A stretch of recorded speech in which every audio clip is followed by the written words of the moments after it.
Welcome back to the county seat. You know, the animal kingdom is kind of a funny place. Where else would you find sea cows that aren't really cows? They're a swimming mammal.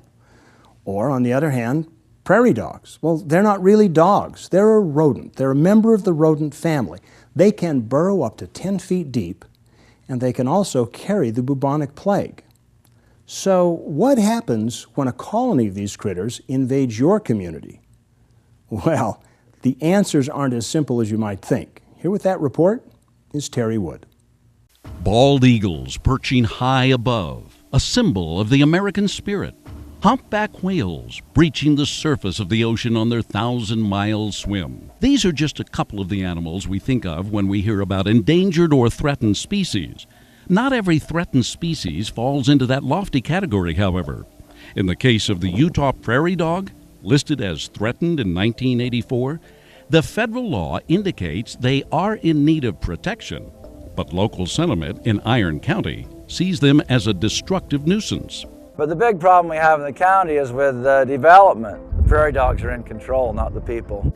Prairie dogs are small, between 12 and 14 inches long, and they live exclusively in North America. They burrow underground, eating primarily flowers, seeds, and grasses. Hunting and habitat encroachment over the first half of the 20th century hurt Utah prairie dog populations, and in 1973 they were listed as an endangered species, dropping to threatened status in 1984. Even then, their protected status caused a lot of anger. Since then, prairie dogs have done extensive damage to private properties like the Cedar City Golf Course, the Parowan Airport, and even the Paraguna Cemetery. Local government officials feel they have few options available to them. We fought them for a number of years, but they progressively got worse and worse, and then they started eroding under the tombstones and tipping them over. People were saying that we're going to move the people that they had at our cemetery someplace else because of the prairie dogs. And I've asked Division of Wildlife, Fish and Game, please come and trap them. They do a few, but we just seem to get more and more each year. There should be some kind of an exception in the rule to allow them to go in there and just poison and get rid of those dogs in that cemetery.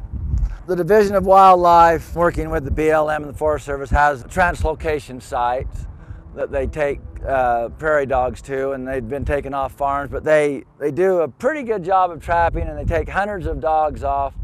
But then the last few get trap-wise and they cannot catch them, so they're never moved, and then the next year they have their young and they just come roaring back. They says, oh no, we can't kill them. Well, if they're not going to kill them and they can't trap them, how are they going to get them down to zero? It seems like we've been trapping and moving prairie dogs for so long, and we're just not seeing the success that we'd like to. We've implemented a lot of new measures to make translocation success greater, but still we have these small problem areas that we'd like to really find long-term solutions to. The full financial toll to farms, businesses, and counties is not known. Many of the local residents want the prairie dogs gone, while local leaders and the Utah Division of Wildlife struggle to find some short-term solution to the conflicts while the relocation debate continues. We work closely with the U.S. Fish and Wildlife Service, but we are restricted in what we can do as a state agency by rules governed and handled by the Endangered Species Act. And we can't trap them all. So then when we come back the next spring, oftentimes we have just as many animals as we started with the previous year, which is frustrating because in areas like cemeteries or airports, we want to solve the problem and get them out of there. We've been dealing with this issue since the 1970s, and there's really been no change. It's actually gotten worse. We haven't saved the species, we haven't protected the species. It's just getting more and more difficult for property owners and everyday citizens to live within the confines of this community here, and we need to get them out of our cities, out of our parks, out of our golf courses, and the only way to do that is to change the law. The question now is, what can the federal government do to help the state manage prairie dogs in Iron County? We'll find out in our roundtable discussion.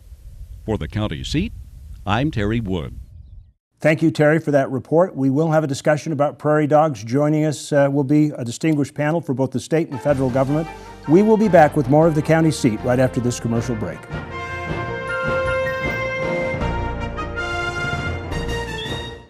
In order for there to be adventure, there must first be a land that offers it. In order for there to be discovery, there must first be something undiscovered. It's time you discovered northeastern Utah's dinosaur lands, the trails, water, beauty, and history that have been 65 million years in the making. Take your journey to a destination where adventure is only limited by your imagination. Join us in Uinta County, Undiscovered Utah. What is play? Is it culture? Is it adventure? Is it... Ooh, it's a destination. Oh, yeah, that's right.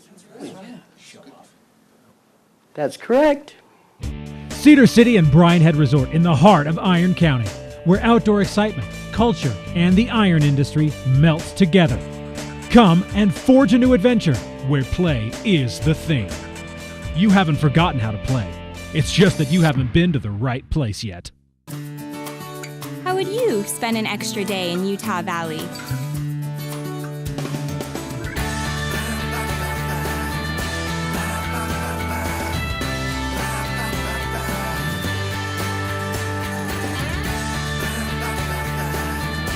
Stay one more day.